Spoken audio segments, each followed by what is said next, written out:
Welcome to the Self-Trust Solution, the podcast for entrepreneurs, leaders, and high achievers who are done second-guessing and ready to execute with clarity.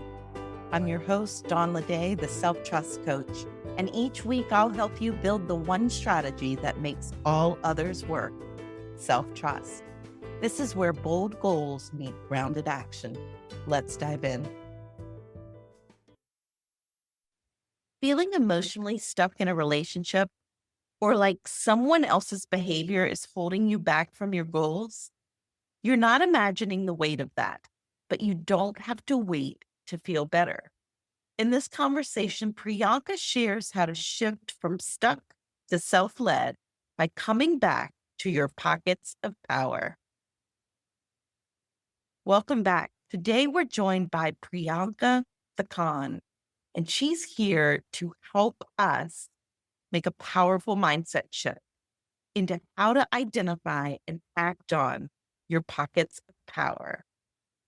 Welcome, Priyanka. Oh, thank you. I'm glad to be here, Dawn. So you help people find happiness in relationships. How fun. Tell me what is being the biggest challenge here?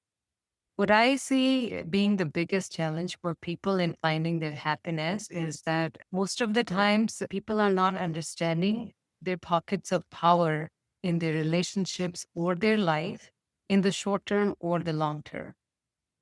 What are they doing instead? Instead, as humans, we have a tendency to focus on what is not working, on complaining, on just it's like hitting our head against the wall, sitting in the pain and the complaint. It is addictive. And when people are complaining, or when you go through a day and find out the situations when you are unhappy and you would like to change, you'll find that most of the times you are on someone else's page. What that means is that you are trying to change how they're behaving or doing, or you're trying to change something about them. And that's their life and their page. We really don't have any direct control. We can have a long-term influence by how we show up, but we really don't have any direct control on how someone is doing or saying what they're doing. But most of the time, that's why we are upset. We're upset because this person said this and this person did this. That's a clear indication that we are on their page. We are not on our page. Complaining about what someone is doing is being on their page. And that we have no power there. We only have frustration there. So your pocket of power is coming back to your page and see what can I in this situation. How can I show up differently to create a different result? Can I be a better listener? Can I express myself more effectively? Or can I do things any other way? Can I, instead of expecting from someone, can I fulfill that myself or have a different way? So there's so many things you will discover when you come onto your own page that can relieve that situation. While if you are on their page, there is frustration and sitting on the dead end. And when we are on our page, we find something to do or make it a little better. There may still be frustration, right? But you have growth when you are on your own page. You get an opportunity to grow and learn and cope and do all those things that are going to help you in the rest of your life and areas. It is a normal default tendency, but once we identify our pockets of power, we can get out of it to a place we want to go to. Okay, what are these pockets of power? Yeah, good question. The pockets of power is a mindset. It's a mindset that shifts your focus on to things. It takes your focus away from the things that are beyond your control and to things that you can actively influence. Pockets of power are a way of reclaiming your power, reclaiming your agency in difficult situations that make you angry and sad and disappointed and hopeless. In those situations, you're able to identify the areas where you have choice, where you have influence, where you have power, where you can take some actions and you can make a meaningful difference in that situation. Yeah. What would be an example of that? Yeah. So Let's say if you were to look into your relationship, let's say, for an example, someone feels very lonely in their relationship. They could complain about it. My husband is very busy or he's not paying attention and this and that. And that's all understandable. There's a reason you're feeling that way. But the pocket of power there would be, are you paying attention to yourself? Are you doing your self care? Expecting someone else to pay attention to you. Before that, your pocket of power is to pay attention to yourself. How are you doing socially? Do you have a friend circle? Do you have people around you, family? How are you doing professionally? Are you engaged in your growth, in doing something for your future? How are you taking care of your emotional well-being, right? Well, whatever it is, talking to friends, going to movies, learning a new skill. First, you have to do that for yourself. That's your pocket of power. That makes you feel better in the short term and lays a path for you to feel really good in the long term. And the bonus of that in the end, when you make yourself someone like that, who is just happy and has so much to do for herself, you become magnetic to other people. So what you have been wanting comes to you as a bonus when you learn to be happy with yourself first and engage yourself in things that grow you and make you happy. So you end up getting what you want, but by seeking it in a more fulfilling, having your own agency kind of way, like taking that power in instead of assigning it to someone else or delegating it to someone else, waiting for someone else to change for you to be able to get what you want. Exactly. Yeah. I visualize it as like sitting on a dead end. You're sitting on a dead end. There's nowhere to go. You're just complaining. This is a dead end. Can't go anywhere. Can't go anywhere. But once you shift away from that complaining, maybe you're going to see there's a little trail so you can go somewhere from there. That leads to your pocket of power. And you don't know where that trail can take you to a better place. Yeah. Yeah. It's so true that often there are so many different ways to get to where we want to go, but we get fixated on there being one way. And if we're making that one way someone else or a circumstance that we can't control, we are at that dead end. That's such a good visual. It is like you're just standing like with your nose up against the wall saying, I can't move forward. It's of course. You just have to shift that perspective. And for you, what you're sharing with us that's so brilliant is that different perspective is looking for your pockets of power. What can I control? Where do I have agency? Yes. So beautiful. If we keep complaining and saying the same thing again, we're just creating a bigger result of the same thing. Yeah. And finding the problem and then finding your pocket of power gives you a little pathway to create something greater. What's one way, listeners who are intrigued like I am right now, like what's one way that we can either discover a pocket of power or more than one pocket of power, or how can we utilize our pockets of power? What would you suggest for us?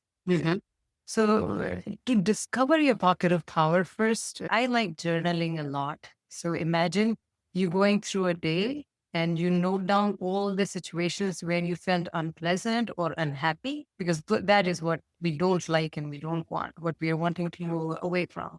So note down all the times you were unpleasant, unhappy, things didn't turn out the way you wanted. First, you got to have a stock of all of those things. And once you note them down, then our brains like to answer questions. So then it's a question for you. Okay, how could I do this differently? I really don't like how this went. I want a different result, or I don't want this result.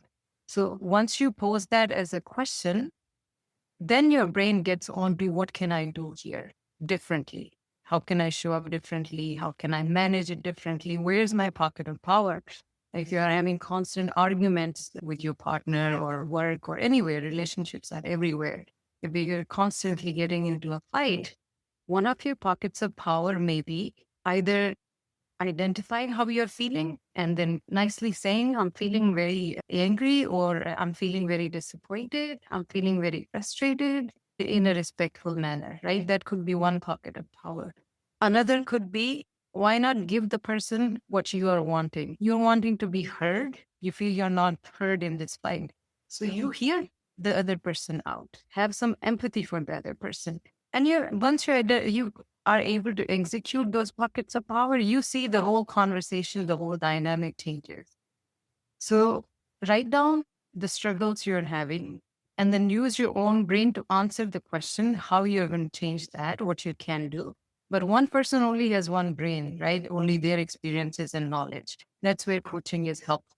Working with someone who has gone through with a lot of people, a lot of relationships, a lot of situations, they can help you identify your blind spots and they can help you create breakthroughs then by showing you your pockets of power.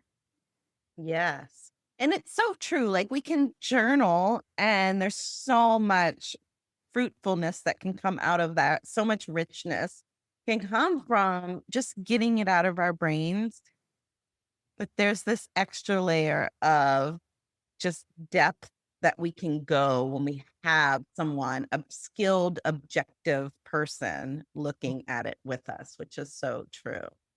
But that is a great tip. So one way we can start to identify and utilize our pockets of power is by looking at what we want, what we think we're not getting in the situation, and either giving it to ourselves or giving it to the other person. And just seeing it doesn't mean it changes the other person, but it does put you back in back in charge of what you can control, which is yourself.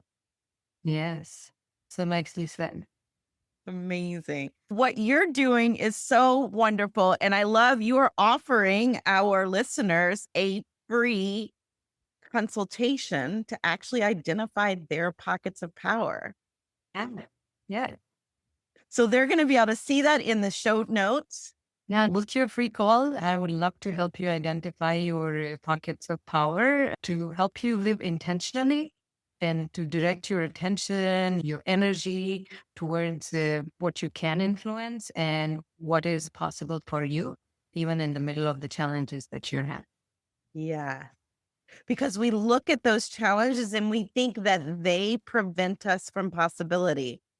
But what the pockets of power do, what we talk about with self-trust, that is where we actually gain control and power over the things that actually create possibility instead of focusing on the things that we think are keeping us from it. Yes.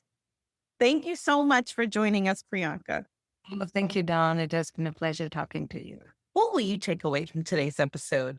Here are 4 key takeaways that I noticed and invite you to.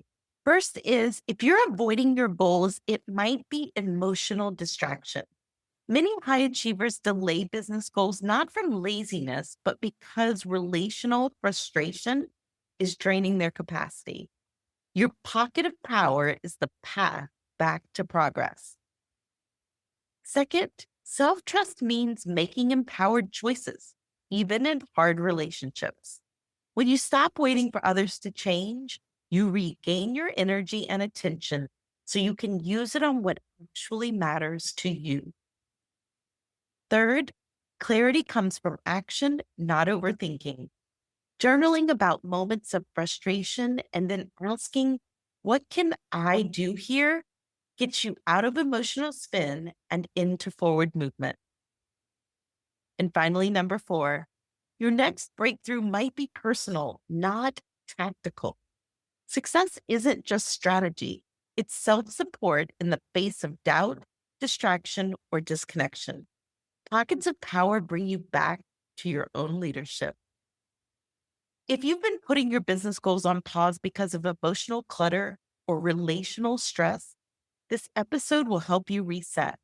Start moving again, not because everything is perfect, but because you've come back to your own page. Don't miss Priyanka's offer for a free consultation to help you discover your very own pockets of power so you can make clear decisions and follow through with grounded confidence.